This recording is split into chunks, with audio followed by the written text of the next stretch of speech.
Welcome to the No Bull Podcast, or welcome back to the No Bull Podcast. I am your host, Brianna Bull, and I'm bringing you everything basketball. Because if you know bull, you know ball. Let's get into it. All right, I'm so excited to be here with you. As always, I'm grateful. Thank you so much for the love. We are on a road to 600 subscribers. We're at like 550. And as much as I appreciate the community expanding, I just want to say for me, it's really about basketball. Like I was looking at some of my old videos when I didn't have all this stuff, and I was like, man, I kind of miss just turning on the camera and just talking, right? We didn't have all this stuff, but I'm grateful for the growth, and I'm glad to be here and continue to talk basketball with you all. So make sure you are active in the chat, and we have tons to go over. All right, so we see the docket today. We got the WNBA playoffs are happening. We're in the semifinals. If you weren't hip already, it is game 3. Both series, both I'll say series because it's two different teams playing right now, two different sets of teams, are tied 1-1. So all 4 teams are going into game 3 knowing that it's going to be a make or break for the series as a whole, depending on who will take home the W. And both games happen tomorrow night, and we'll talk more about that, obviously. And then we'll talk about the game cap slightly, but mostly a preview of what to look ahead for. I was 100% on my picks for who would win last games, so I anticipate I'll be 100% again. But anyway, all right. So then we have the WNBA coaches, and we even though the WNBA doesn't have that many teams on the docket, I don't really plan on covering every single team, but there are some teams and coaches that have been news that I know y'all want to talk about and drop your takes about as well. So just a quick preface, obviously New York Liberty, Seattle Storm, Dallas Wings, Chicago Sky, and then even some teams that are currently battling it out in the semifinals, those coaches, I have some thoughts on that. So we'll talk there. And then the Phoenix, we'll go from the WNBA and we'll shift to the NBA. And we'll talk about the drama surrounding the Phoenix Suns and the owner and the franchise being sued. And so what that's looking like. And then we'll also do first blind reaction to the NBA Top 100. I tried my best. Like anytime I seen a post with that, I try not to look because they didn't drop the full list, but they did drop like top 10, and then they did 11 through 50. So we'll talk about that and we'll like react to it.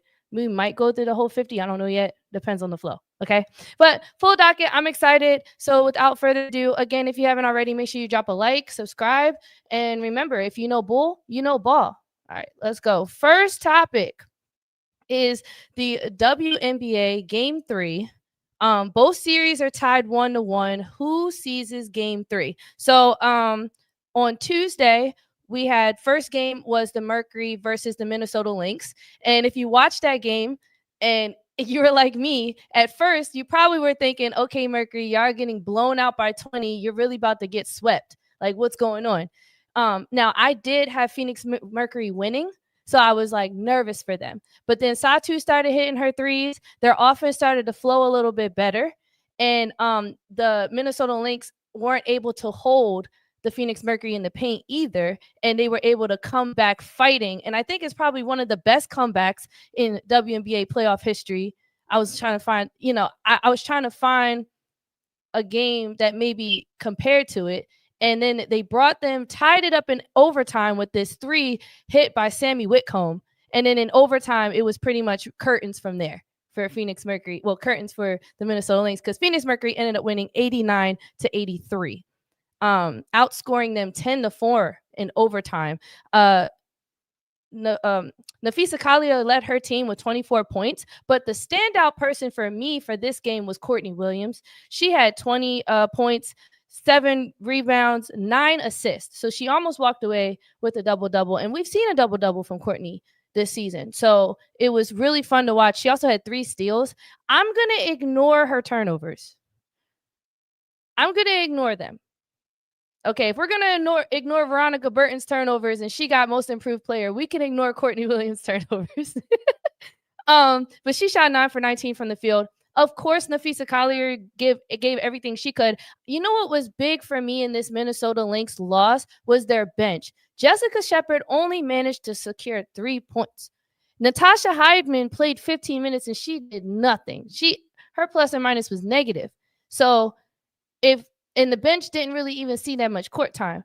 I mean, I love what Kayla McBride's bringing. Bridget Carlton, I'm not a huge Bridget Carlton fan, but they love Bridget Carlton because she plays for a lot of minutes.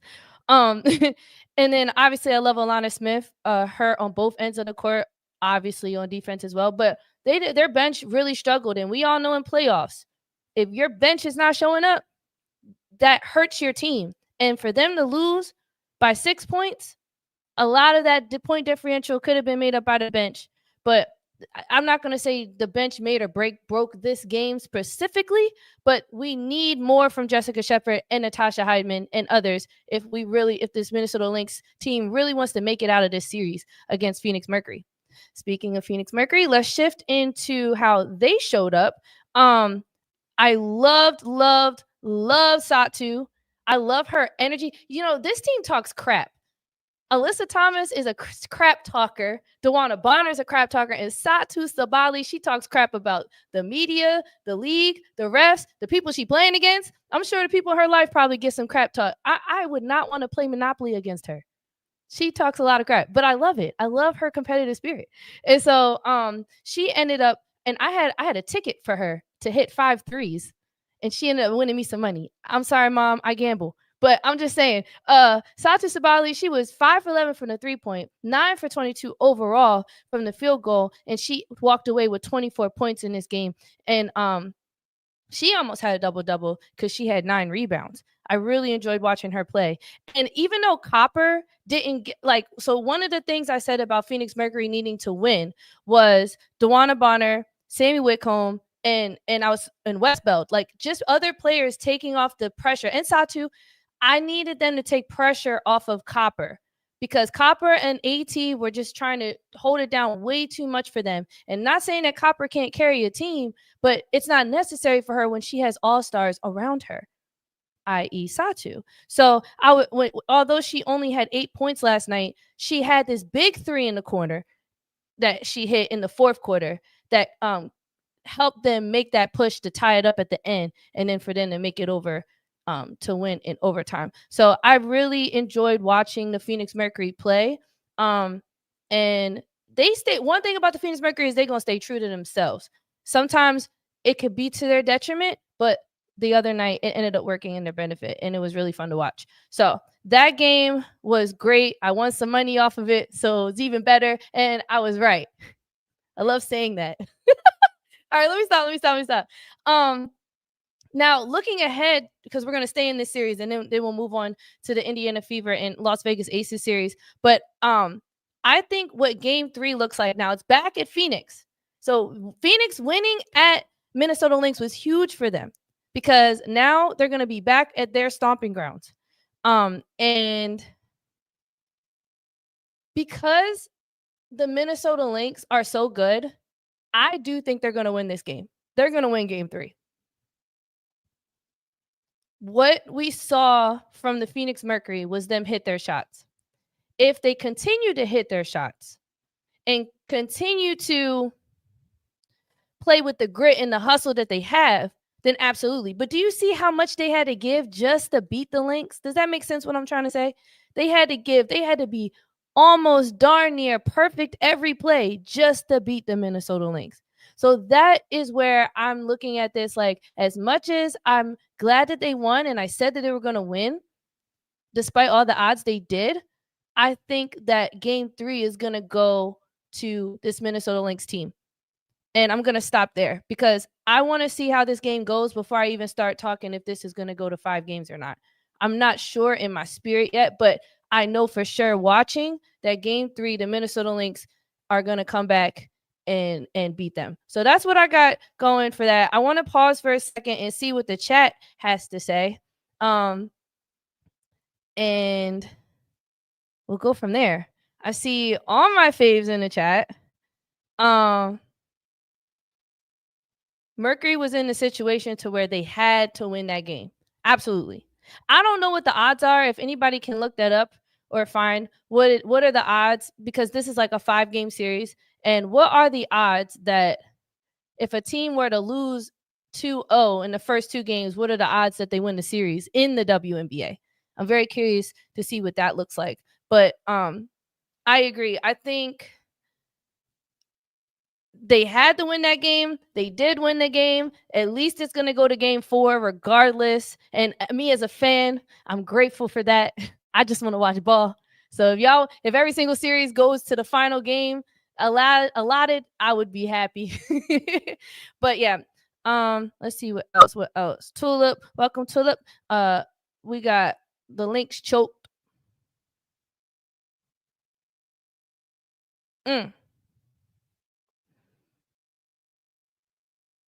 Minnesota remains heavy favorites in this series. Yeah, definitely.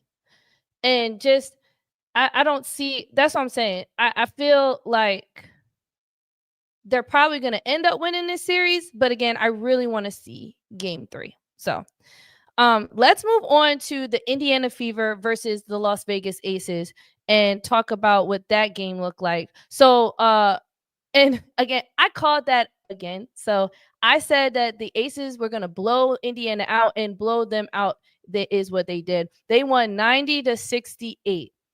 I mean, they they held Kelsey Mitchell under 20 points. We had people, the Lexi Hall showed up a little bit more than what I was giving her credit for, but we again lost Natasha Howard. And those are the 2 players on their team where I'm like, they are not consistently bringing everything, a high scoring value to the team, like they could, to continue to help make good pushes for this Indiana Fever team. And despite their efforts on defense, Becky Hammond made her adjustments. And when they were interviewing Stephanie White during the game, she was pretty much saying, like, we have to stick to our plan and continue to apply the pressure and continue to keep the energy. We're losing our energy. And that's what happens with this Indiana Fever team. One game they have energy, and the next game they don't. One game they do, 2 games they do, then the next 3 they don't. And that makes sense considering all the losses and the hits that they take. And they literally cannot rely on their bench. Brianna Turner got exposed again on defense. Anybody can score on her. She needs to hire a defensive coordinator just for herself. Because whoever's on the Indiana Fever team working with her, something's not clicking right now for her. Her defense is terrible, but yet she saw 25 minutes. But I mean, Shea Petty, one thing about Shea Petty, she's a veteran, but she makes rookie mistakes sometimes. One time she threw the ball over somebody's head. She threw it to the bench in the crowd. I was just like, okay. It was like from the beginning, Las Vegas outscored them 26-17 in the first quarter. Now the best performer of the night was Odyssey Sims. She had this really good 3 in the corner on Asia Wilson, leading blocker of the league, and she had this teardrop 3, and I was like, dang, that was tough. But overall, and she walked away with 7 assists. But overall, I mean,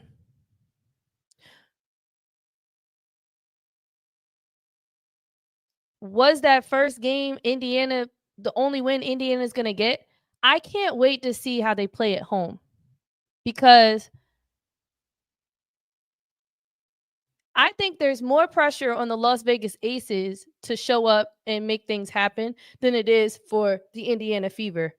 And y'all remember in the stream, I said for the Las Vegas Aces specifically, and the adjustments that they were going to need to make, I was like, I don't want to see Chelsea Gray shoot as much as she did last game. And I'm glad they had that conversation or something happened, because she was way more passive. She didn't take any threes in this last game. And because they were blowing out, the starters were able to sit and get rest in the fourth quarter. So I think the Las Vegas Aces, you could definitely see a shift in them, and their energy picked back up in this game. And I'm just thinking about looking forward to Friday, tomorrow, and what could be in store. So 7:30 p.m. Eastern time, the Las Vegas Aces will visit the Indiana Fever and play in Game 3.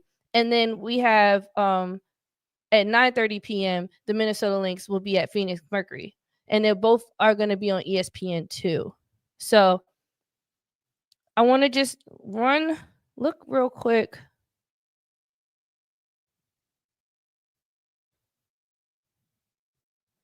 Check the chat real quick. See what y'all saying about the Indiana Fever. We got Aces in 5. Aces was smoking in before sketching officiating.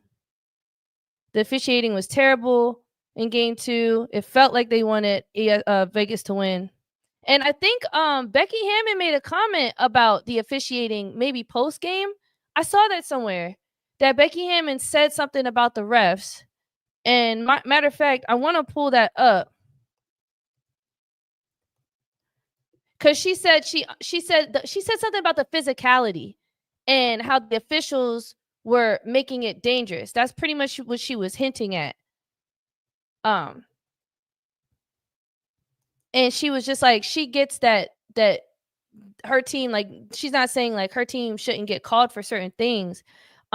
She had criticized the WNBA's officiating in the playoffs, particularly the physicality and the lack of fouls for freedom of movement and defensive 3-second violations, stating the game are more like an out of control football match.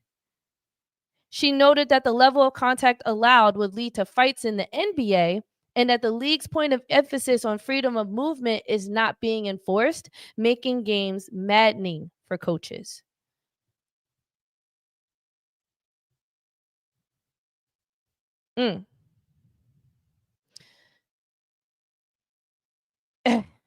Man, that's a whole nother conversation that we could take it to. But for this Las Vegas Aces and Indiana Fever matchup, I got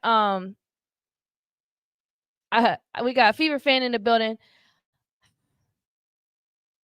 I think that this is going to be a really close game. I don't think it's going to be another blowout. I want to lean more towards Indiana Fever, that they might actually come back and win this game.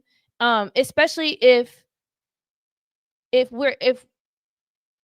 Kelsey Mitchell, I don't see her going under 20 points again. And when Kelsey Mitchell is scoring 30 points a game, this team is winning. This team looks a little different. And just seeing the efforts and how even the scoring became for this team, if they can keep that same consistency going into this game, I could see it. I could see it happening. I could see Indiana winning this game 3 tomorrow on Friday. Now, Asia is my GOAT, but unpopular opinion probably right now, I'm going to go with Indiana Fever. So I have the Minnesota Lynx winning, and I have the Indiana Fever winning. And that I'm sticking to it. I'm locking it in. So, again, tomorrow, make sure you tune in. Friday, watch the games. Really buy into this WNBA because it's going to be a show. Let's move on to the next topic on the docket, which is the WNBA coaches. And I've been excited to talk about this because we've seen some major moves happen, and then we've seen lack of moves, and that's a conversation that we can have as well. So first, everyone knows it. Liberty, if you don't know it, you're about to find out, but the New York Liberty fired Sandy Brondello. And to me, this firing hit really weird. A year after winning the franchise's first WNBA championship, okay? The New York Liberty had not touched a chip until Sandy Brondello got at the helm. So only 1 year after winning that, she's out. The general manager framed it as a direction shift. He thanked her for her legacy, called their winningness coach. But when you fire a title coach just seasons later, I think you owe the players and a culture a reason. And they didn't give one. And like Breonna Stewart, Stewie, she posted about it. It doesn't really seem like people were surprised, sad, hurt, and just didn't understand why they made that move. And so I want to know why, because their reasoning just doesn't seem to make sense to me. And when you fire, she managed 18 different starting lineups this season due to injuries. And they still managed to make it to the playoffs. Yeah, they lost in round 1, but I think you should start evaluating the roster. Maybe evaluate the front office before you pull the trigger on just letting go of a title-winning coach.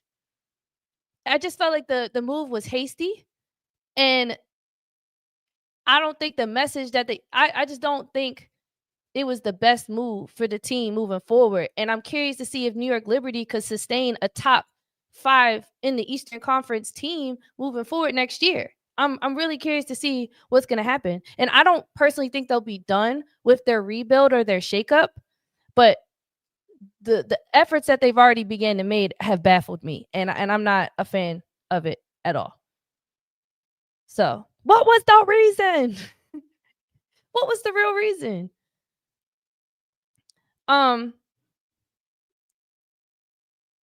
So let's start off there. New York Liberty did not make a right call with that. Let's go on to the Seattle Storm, because I'm singing a different tune when it comes to Seattle Storm. A way different tune. All right.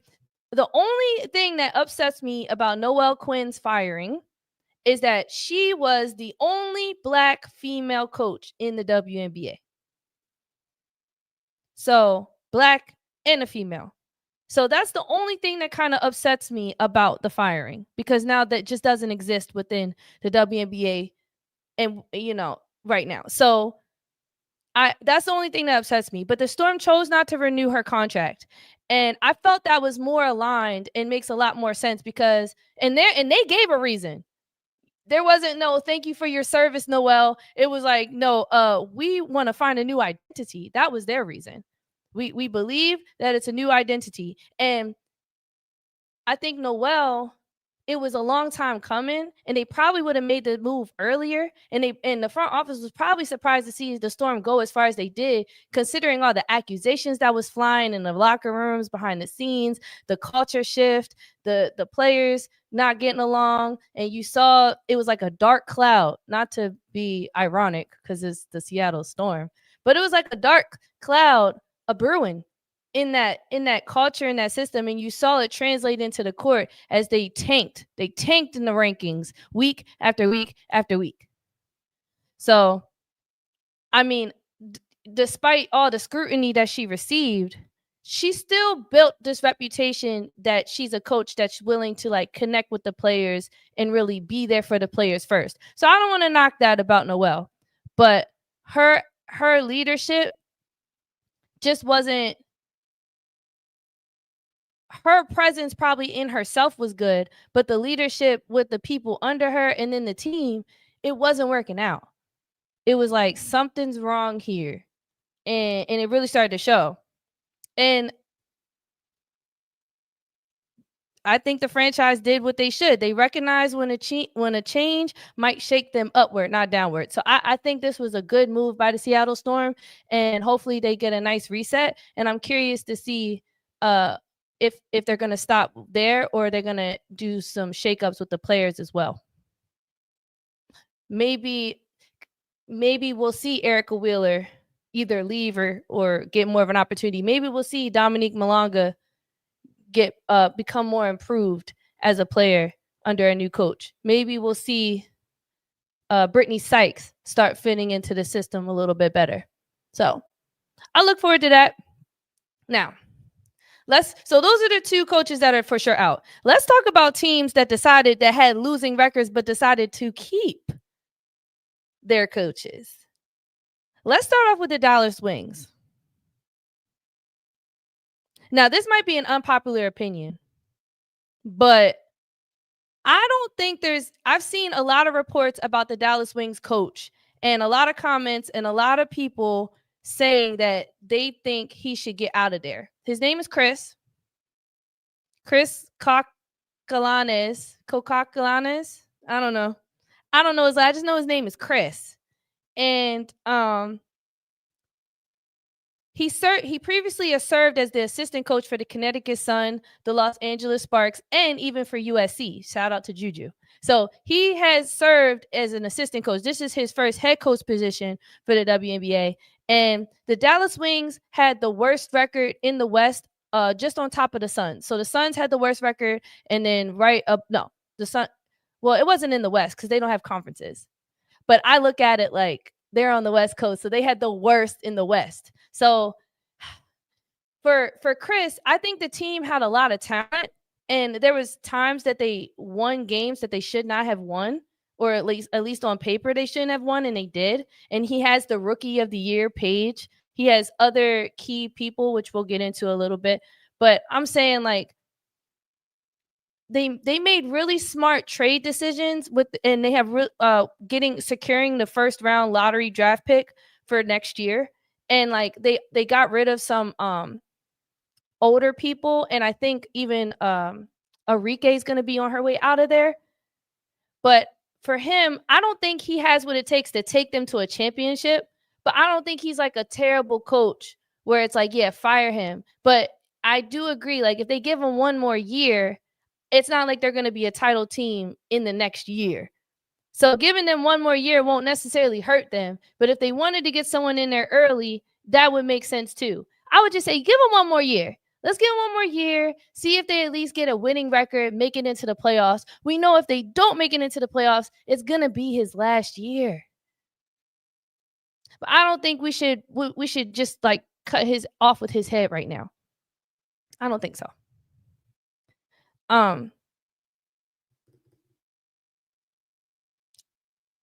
We'll see.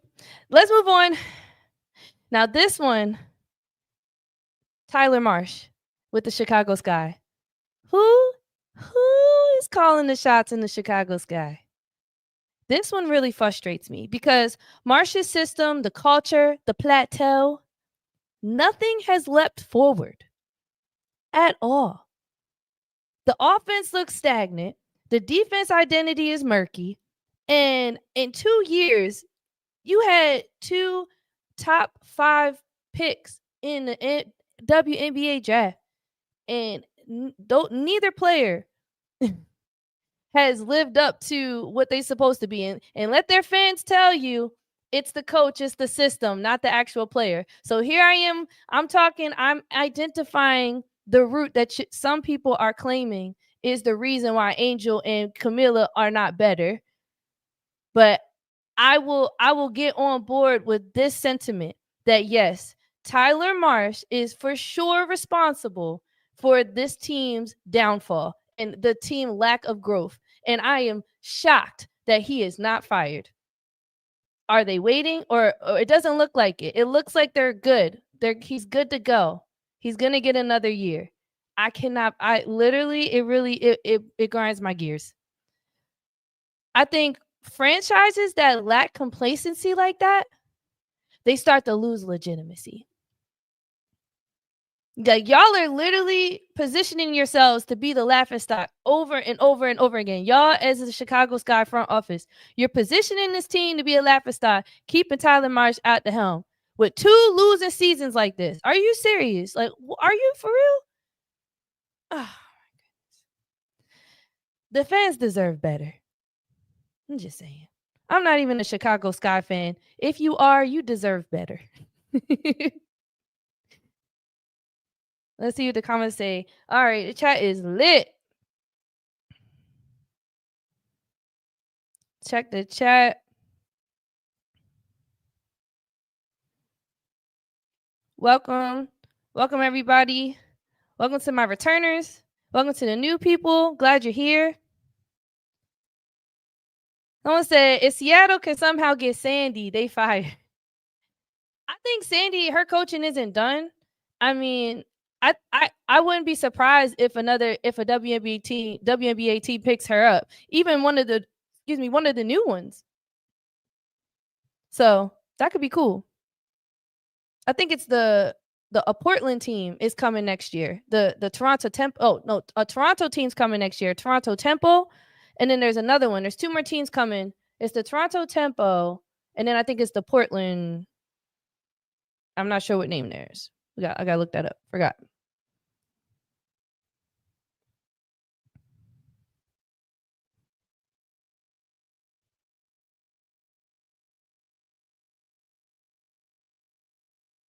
Just checking chat real quick. I appreciate y'all. If you haven't already, make sure you drop a like. Welcome to the chat. We're just talking about WNBA coaches. Um, are the WNBA franchises making the right calls here?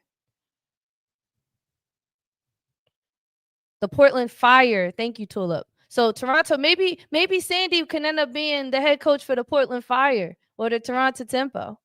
We'll see.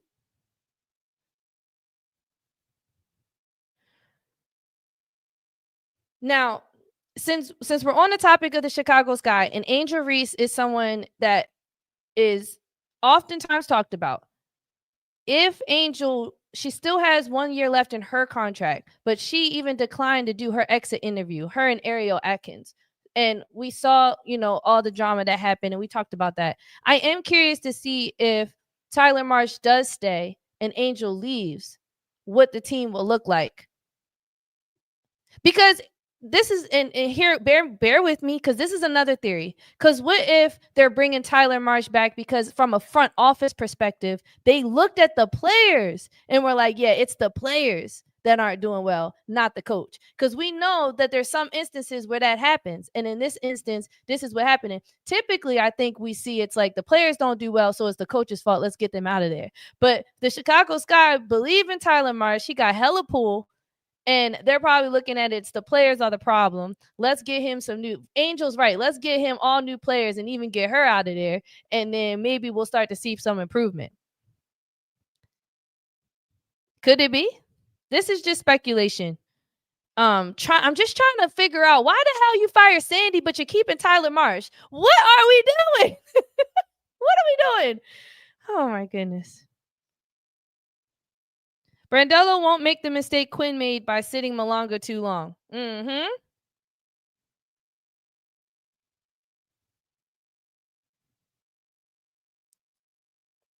He ain't it. He ain't it. Okay, let's keep moving on because we're still on coaches, right? So we talked about New York Liberty coach, Seattle Storm, Dallas Wings, and Chicago Sky. Now I want to talk about the coaches that are currently battling it out for the WNBA championship and what their potential future could look like. And I might be getting a little ahead of myself going into game before we're even in game 3. So with potential of 3 games left to play, but I'm thinking to myself, what if, so let's start with the Fever. Okay, Stephanie White. This has been a hard season. So having to sign 2 hardship contracts, losing 5 players to injury, 5+ players to injury. And you still managed to make it to the Final Four. I don't see enough praise surrounding Stephanie White, in my opinion. I don't see enough of it. And if the Fever, I don't think, even if they don't make it out of this second round, this semifinals round, that Stephanie White should be let go. I think she should still be given another chance. Now, the pause, and hear me out. The one thing I don't like about Stephanie is how she uses Caitlin Clark in the system. I think Stephanie obviously bought into the Caitlin Clark effect to the point where she built the team around Caitlin. But we obviously seen this team find tremendous success without her. She has all-stars Aaliyah Boston, Kelsey Mitchell surrounding her. I mean, to her advantage, that she can now confidently say, okay, we don't have to build this whole entire system just around Caitlin. Because at the first half of the season, when she went down and she wasn't available, you could see that the system was still kind of geared to having her there. And it took a while for them to find their adjustment and really make it their own without her. So if she does come back, I hope Stephanie doesn't make the mistake and start trying to build the system just around Caitlin again. I hope that they integrate her and maybe just find a brand new system that is working for and make it a big 3 situation. A true big 3 situation, because that's where the Indiana Fever could be unstoppable. And I don't think the Indiana Fever are going to let Stephanie White go. I think she's proved like you can leave her with whatever and she going to make it work, but I don't need her to get influenced by Caitlin Clark or anybody surrounding Stephanie to be influencing her to solely build that system around her.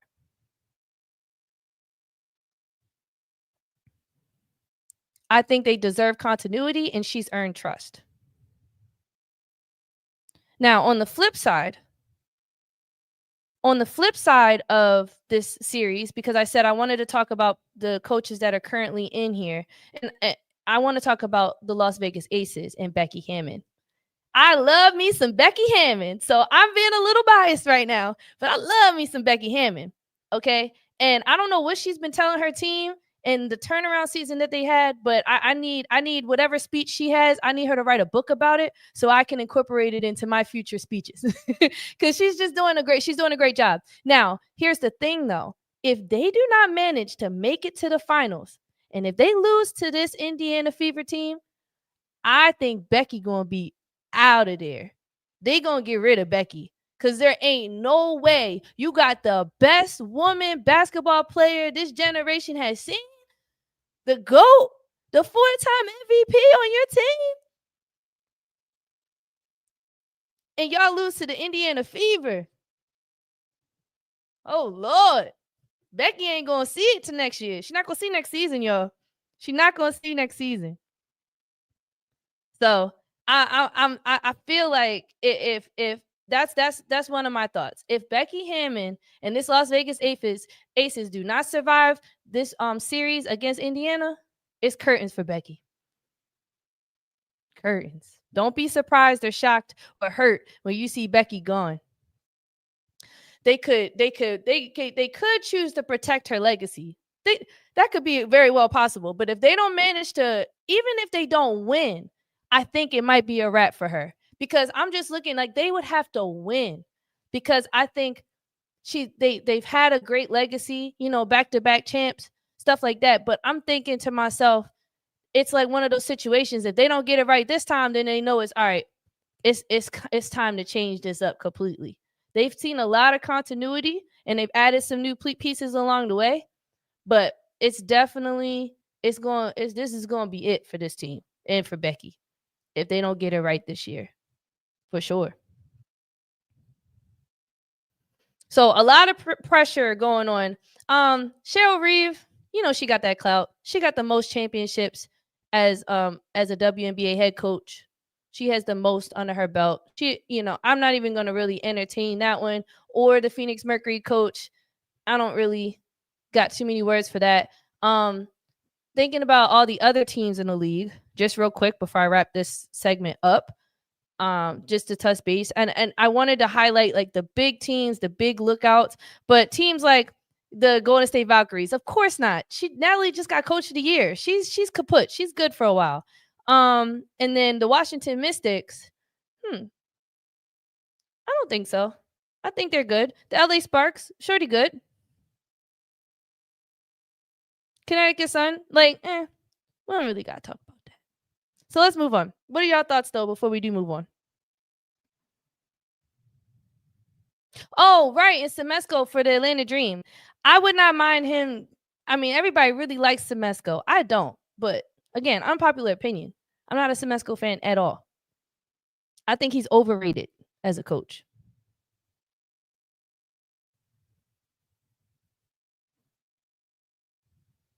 Okay, so final thoughts, takeaway on the coaches for the WNBA. At the end of the day,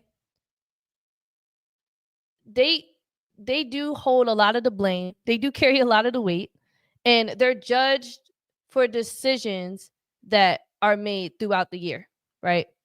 But I think what's important is like who gives stability, who gives culture, who survives the lows.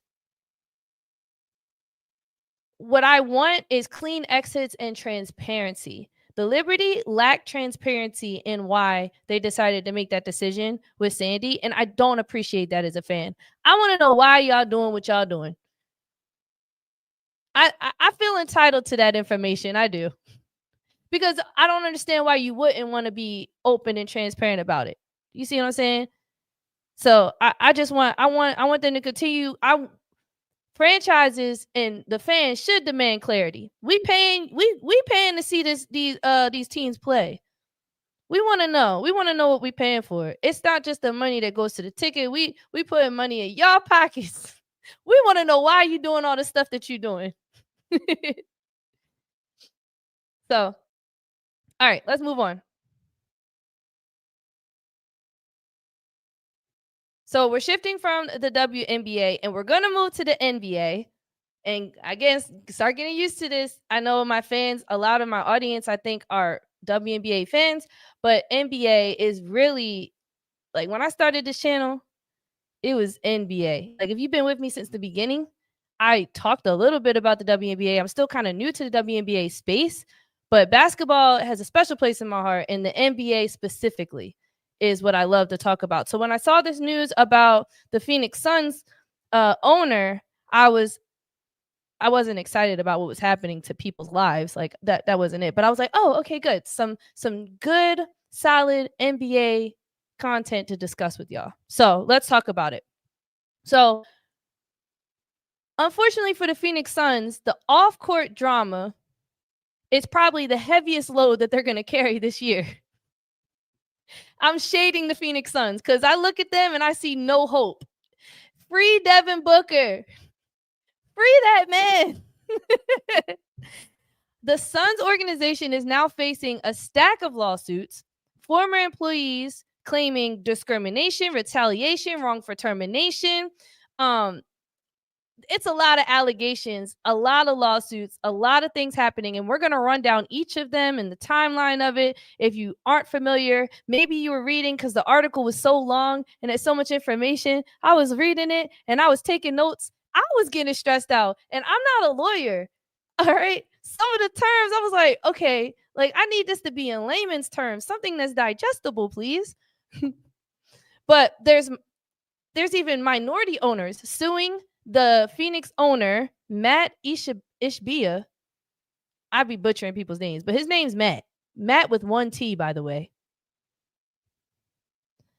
And they're like demanding access to internal financials and alleging there's some shady side deals going on. And the ownership right now is in the hot seat. So, and I just want to point out, why are we now? We're not even in October, and this is the second time this month we're talking about a second NBA franchise doing some shady business practices. They getting exposed out here in these NBA streets, man. We know the shadiness happens every day, all day. Corruption lingers, but the fact that we're talking about a second shady deal, second shady franchise, it's getting real grimy in these NBA streets. Okay, so let's do a timeline, right? So back in November 2024, a former DEI manager, Andrea Trishkin, filed a federal suit alleging racial discrimination and retaliation after she says she reported potential financial and sexual misconduct inside the organization. The team denies it. She seeks her day in the court. That's the first spark that we see in public record for this franchise, right? Now, fast forward, spring 2025, more complaints start brewing. Employees are now told to sign a new arbitration agreement with clauses that limits their ability to sue in court over workplace matters, reportedly including discrimination, and it survives even after you leave. So essentially, to break that down, like I'm trying my best to make it as simple as possible because I was confused myself. It was just a lot. Essentially, even if you stop working for this organization, you cannot sue them. And I don't know the complete, it could be for like a lifetime. Can you imagine being under contract with a team till you die and you done already moved on with your life? Okay, I'm getting ahead of myself. And I just feel like that's a huge shield that the management is taking just from one legal complaint. And then there's okay, hold on. So May through July 2025, a current employee, Gene Taylor, the team's director of safety, security, and risk, files a suit alleging, again, discrimination and retaliation with claims about failed security audits. Weeks later, he's fired while the case is pending. And the club says an outside probe found policy violations. Shady. Where there's smoke, there's fire. Now in July 2025, On the WNBA side, because we know these, like, the Suns, each organization pretty much has like a brother sister with WNBA. The people that are buying into the WNBA most likely is an owner or part owner of a team in the NBA. So it's these organizations are pretty like joined at the hip, low key. But a former Mercury intern coach, Nikki Blues, sues, alleging unequal treatment and a retaliation. A different role, but similar themes to the other two: discrimination, retaliation, sexual misconduct. And it was like an alleged affair, apparently, with the CEO in this Mercury. Oh my gosh.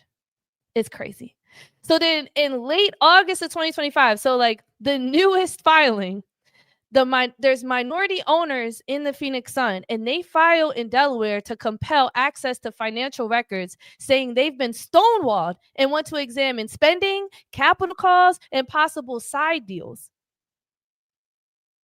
So now we're talking about money. First, it was discrimination and retaliation, sexual misconduct. Those are workplace things that companies or people at the top probably do try to sweep under the rug more easily than anything. But then when you start talking about the money, that's when things get real serious. And now they're making statements in the media. Matt's making statements. He called the lawsuits, and he put the lawsuits all together in one, meaning like he put them all in the same bucket and he categorized them as money grabs. Says the Suns haven't lost a case and won't settle baseless claims. He even said most big companies have a clause in employee contracts about arbitration. He said, check any Fortune 500 company, check most NBA teams. He sounds defensive, don't he?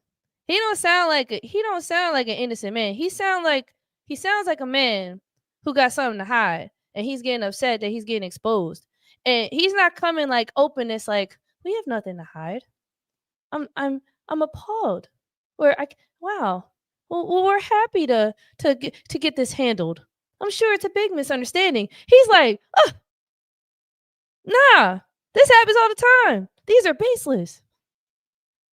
Y'all are trying to get money. You're trying to extort us. I'm just doing subtext. He didn't say that, but that's just the vibe he's giving. Like, it just seems a little more, he's being aggressive about it as opposed to just,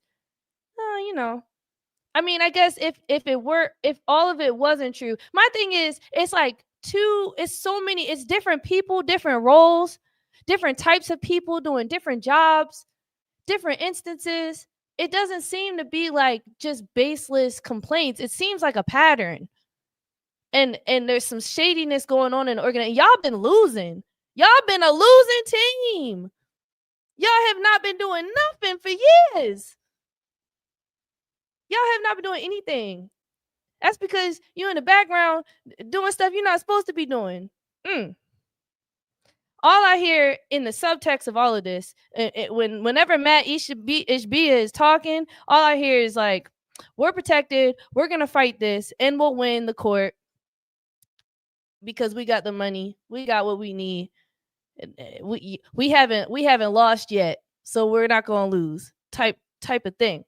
So it's alarming. I think once the new clause came and the employees had to sign it, that's where I started to get a little concerned for those people. Like, I was concerned from the claims, but I'm getting extra concerned now it seems like the culture, it seems like there's probably fear within the culture, even amplified times 10, especially with this media coverage and exposure to it. So I'm just, and if you don't sign it, your job's at risk. If you do sign it, you're still at risk. It's a lose-lose situation for these people. So I'm saying this with the love for the game and the respect for due process, right? Power always, at the end of the day, protects itself. And I think these are just classic plays from wealthy franchises that believe that they're untouchable. I get that you're protecting your business from frivolous suits. I'm not I've never been super wealthy where I had to protect myself from frivolous suits or extortion or things like that. I'm not saying that doesn't happen. But when multiple unrelated parties, from a DEI lead to a security chief to a WNBA coach to minority owners, completely different people who don't really run in the same circles, they're all pulling the alarm. And I think it's reckless for Matt to dismiss it as a cash grab. They're pulling the alarm, they're pointing, they're exposing y'all, and you loop them all together and say they just want money. He's not being humble about it at all.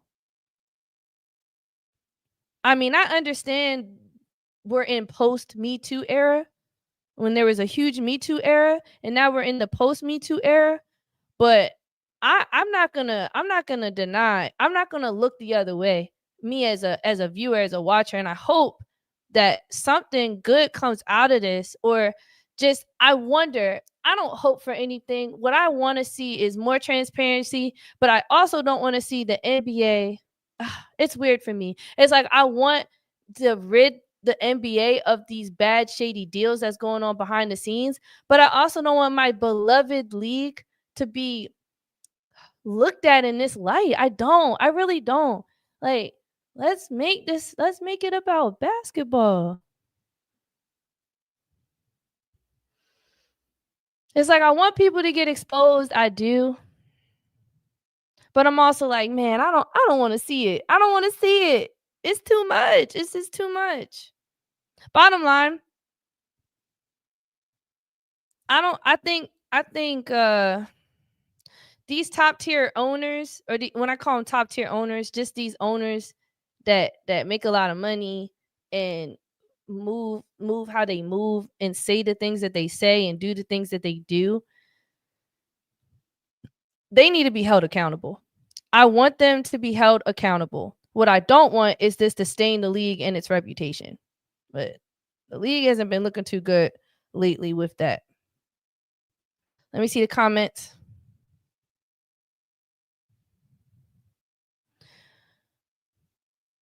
What's up, Torian? Good to see you. Welcome to the chat.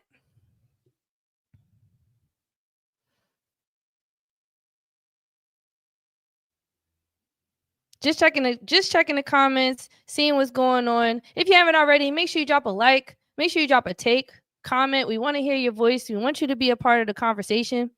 And we want to know what you think. Is the Suns lawsuit a money grab, or are these real red flags?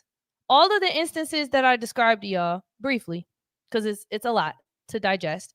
But everything I described so far, and then the response by the owner, do you guys really think that all of these people are just trying to get money from the Suns? And honestly, it's not even like the Suns are doing well. They suck. So why would these people be like, oh yeah, like usually they try to attack people that are at the top. Y'all don't even make it into the play-in. What the hell they gotta attack y'all for?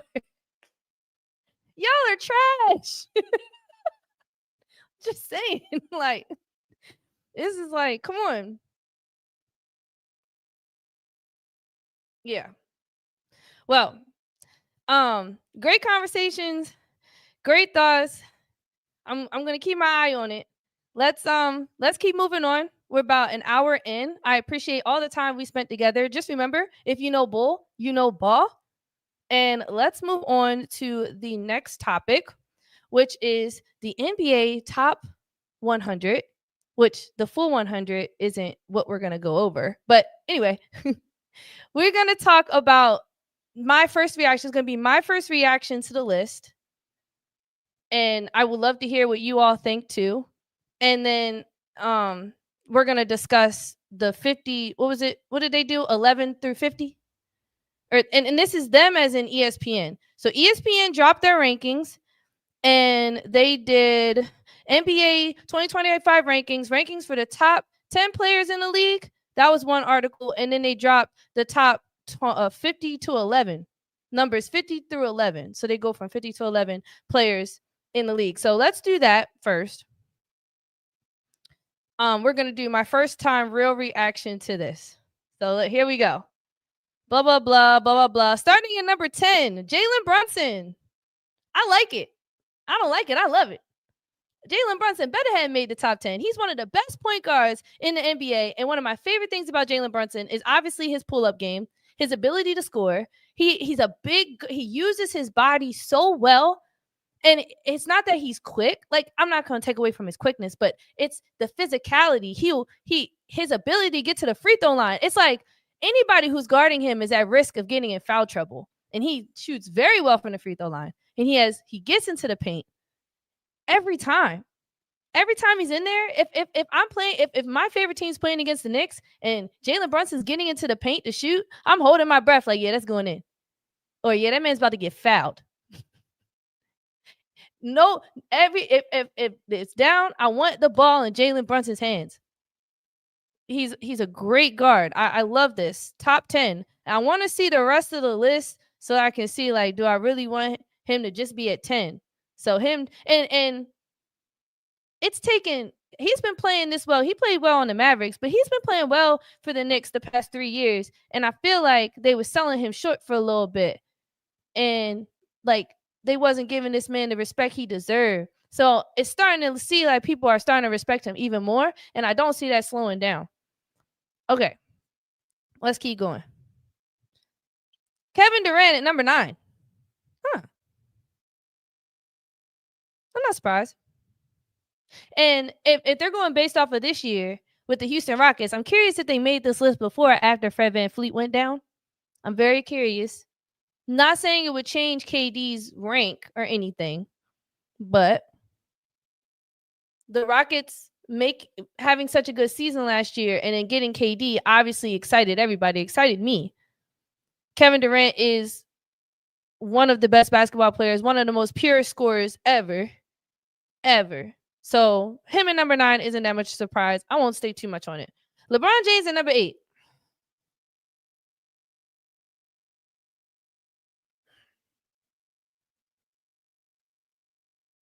At least he's not in top 5.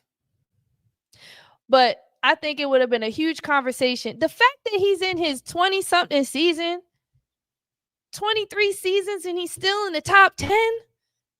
Damn. When they dropped the rankings for the top 10 players in the West, LeBron didn't even make it in, by the way.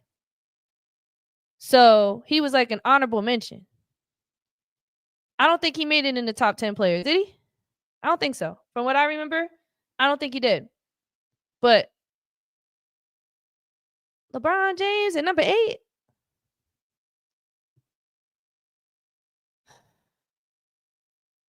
If you look at LeBron James' efficiency on the floor, I don't even think his team was better with him on the court last year. I'm a stats girly. I love stats. I'm telling you, I kid you not. I don't think his efficiency was like that. Let me keep going. Number 7, Steph Curry. Oh yeah. We love Steph. We love number 7. That's what's up. His rank last year was 6. So okay. Anthony Edwards is number 6. Anthony Edwards, number 6. You know, Anthony Edwards is a great player by himself. I don't like him as a leader. I don't think he's a good leader. I don't think he makes the guys around him better. I just think he shows up, puts the ball in the basket, and keeps going about his day. I think he could be a better player if he got to the free throw line like Jalen Brunson does. But for some reason, Anthony Edwards doesn't put himself in positions to make him a threat in other areas of the game besides just scoring. So, not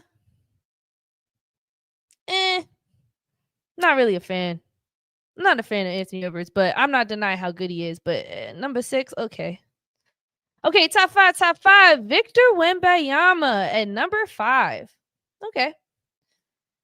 I tracked his career because I drafted him in my fantasy. So anytime I draft any players on my fantasy team, I pay extra attention to them.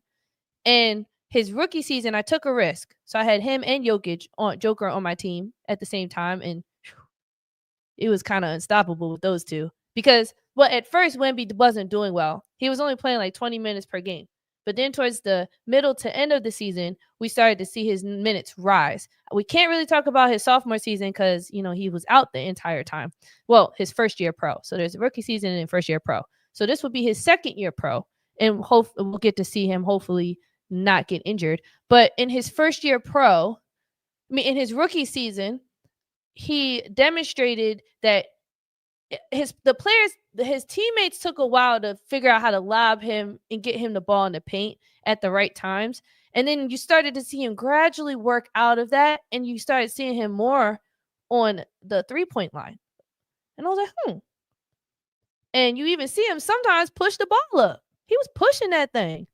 So him at number 5, going from 11, he was ranked 11 last season, to number 5, makes sense.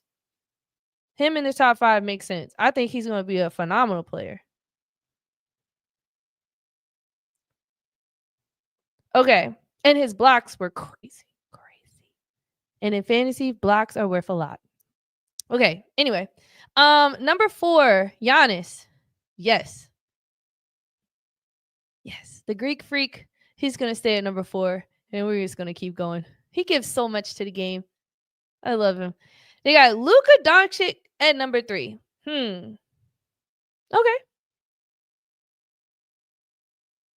This top 10 list is not surprising me at all. They got Shea at number 2 and Joker at number 1. Damn. He was ranked number 1 last year. Was he ranked? No, he was ranked number 1 the year before that too, right? Even though Shea got the championship, he got the MVP. This man, Joker, is still number 1. I mean, I'm not going to lie, y'all. When I see him play, I just be like, how does he do it? Last season, he was the third player in history to average a triple-double, 29.6 points, 12.7 rebounds, and 10.2 assists.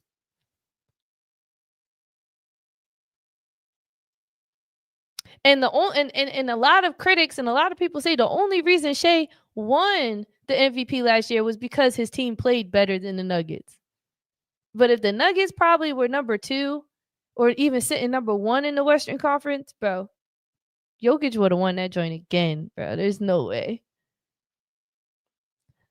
Now, to rank him number 1 going into this season with where the Nuggets are, I'm concerned. That's really odd to me. It's odd to me that the Lakers have 2 players going into the season. This is like where it becomes like branding and I guess legacy matters and stuff like that. But a lot of the only teams that I think hold merit out of the players that are playing are like merit that actually could do good in the regular season out of this list. I mean, the Knicks, I think, are going to do good. The Rockets, I still think they're going to have a solid season. The Wolves, I think all these teams, but the Lakers, I question, and Golden State, I question. So to see LeBron, Steph, and Luka on this list, obviously they're going to be there. Like, it's obvious, but at the same time, it just gives me pause because do we really think those teams are going to do well in the regular season next year or this coming season? We'll see. And then even the Nuggets. What are they going to look like with their new coach? Malone's not there no more. So, I don't know. This top 10 was overwhelming. I'm not surprised about any of this. Now, I love that you said that. Here's the thing. Tyrese Maxey is one of my favorite point guards ever. He's one of my favorite players right now. Definitely. Tyrese Maxey, hands down. But I wouldn't put him in the top 10. But I'm about to look at this 50 to 11. And if I don't see Tyrese Maxey in the top 20, we're going to have a problem. So let's go ahead and let's go ahead and check that out. Okay, so we have So we just did the top 10. Let's keep going and see who is, and we'll start at number. I'm not going to go to number 50 first. I'm going to go all the way at the top, and I want to go to number 11. Okay, so Jalen Williams from OKC. Then they got Cade Cunningham, Evan Mobley, Anthony Davis, Donovan Mitchell, Devin Booker, 16, Paolo at 17, Jimmy Butler, 18, Jaylen Brown at 19, Kawhi Leonard at 20. Oh my God. Oh my God. Why are they doing this? Why are they doing it? Let me calm down. Let me lower my voice. I am an adult. Let me calm down. Okay. First of all, take out Jimmy Butler in 18. Why is Jimmy Butler in the top 20? Please stop it right now. Whoever created this, y'all need to stop it right now. Tyrese Maxey should be in where Jimmy Butler is. Take Jimmy Butler out.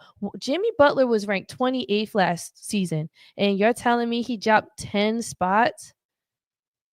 I don't care if y'all beat the Rockets in the first round. The Warriors always beat the Rockets. No. Tyrese Maxey should be at number 18. Kawhi Leonard at 20 is for him to only play in the playoffs, and they still gave this man 20, and he jumped up 2 ranks. He was 22 last season. He jumped up 2 ranks.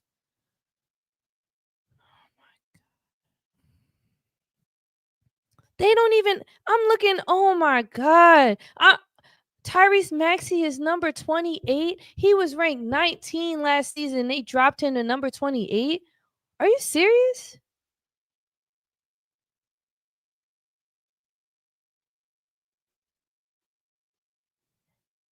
Tyrese Maxey had 5 30-point games this season, or last season, with 10 assists. He had 5 30 and 10 games.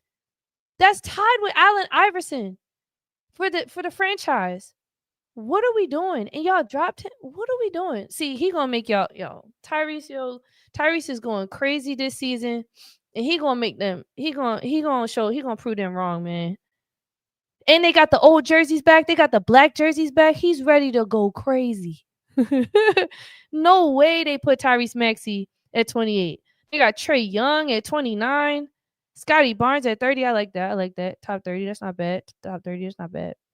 Man, this Kawhi Leonard one threw me off. Not going to hold y'all.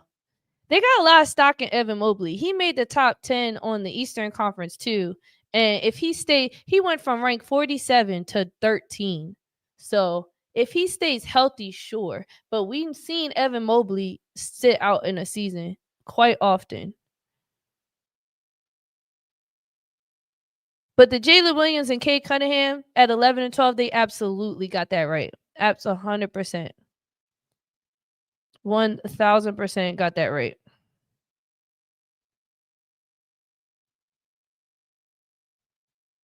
Okay, so let me take a pause real quick and see what y'all have to say. Oh, wait. I wanted to put this one up. It's trash, man. I agree. I can't, I got to stop doing this to myself, knowing that the ESPN is going to be phony, biased. They're going to be brand taxing. I don't even think I'm using that word right. They're going to snub and brand tax. It's nothing but overrated nonsense in this list. You're telling me I can't. And you know what's interesting to me? Where was Karl Anthony Towns? They played with him. Hold on. Am I tripping, or did they play with Karl Anthony Towns? They playing with him. Karl didn't even make time. Oh yeah, he did. He got 27. Okay.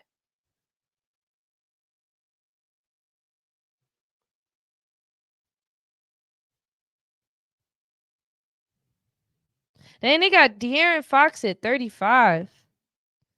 Okay. Oh, Zubac. Let's go, Zubac. Shout out to Zubac, man. He made 36. Shout out to Zubac, one of the best big men in the league. One of my favorite big men.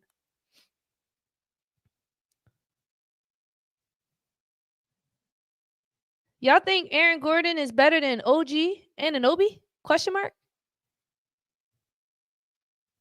And why is Julius Randle even in the top 50? No. No. Julius Randle can go to 60. He could be top 60. Jalen Johnson is better than Julius Randle, in my opinion. And they gave Jalen Johnson 44. Wow, they put Jamal Murray after Jarrett Allen. Jarrett Allen sits at 45, and Jamal Murray went from 31 to rank 46. And they still included Joel Embiid in 47. Mikal Bridges at 48, Rudy Gobert at 49, and then Kristaps Porzingis at 50. Oh my gosh. Where's James Harden in all this? I must have missed him. Is James Harden not on the list? Okay, he's number 23. Now, if I could pick between Alperen Sengun and Chet Holmgren, I'm taking Alperen Sengun. This list has Chet Holmgren at number 24 and Alperen at 25. I want to point out that Alperen played in a lot of games this season. I think he played in at least 70 games this season. And that says a lot for a big man. Whereas though Chet was hurt, fragile, and skinny. That was not nice, but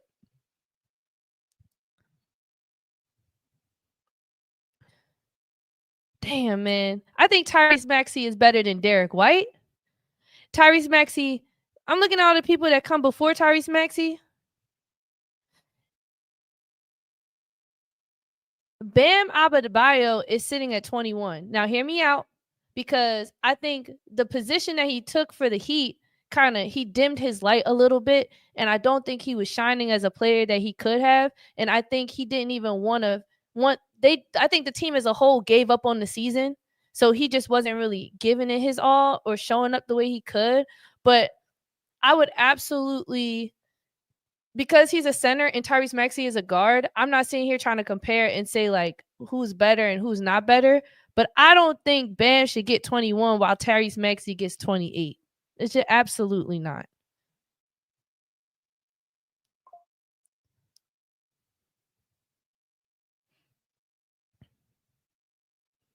Yeah. Devin Booker at 16, that makes sense. Donovan Mitchell 15, Anthony Davis 14, Evan Mobley 13, Cade Cunningham 12. I heard Cooper Flag made this list. I heard he made the list in the top 100. Just thinking about, I was thinking about Anthony Davis and then thinking about the Mavericks. Man, forget this list, man. I can't.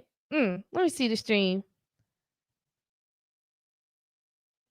So this is why I care less about the NBA. Yeah, I'm starting to care. I'm right there with you. I'm really starting to care less and less about these rankings because they are a load of crap. Like, come on. They just, it makes me shake my head. If you are someone who's interested in fantasy basketball, I will be dropping fantasy basketball content soon.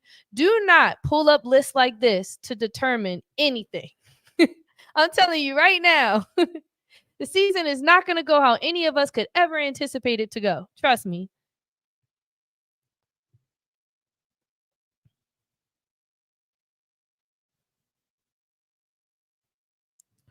Well,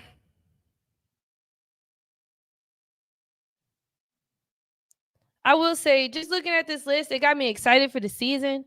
I'm excited for WNBA playoffs. I wish I had a better adjective than excited, but I don't. But it's been a pleasure talking basketball with y'all today. Expect some videos to drop tomorrow. So this full stream, if you weren't here at the beginning, you came at the middle or even at the end, I will have the videos posted tomorrow for a recap. And then if you were with me the entire time, I appreciate you.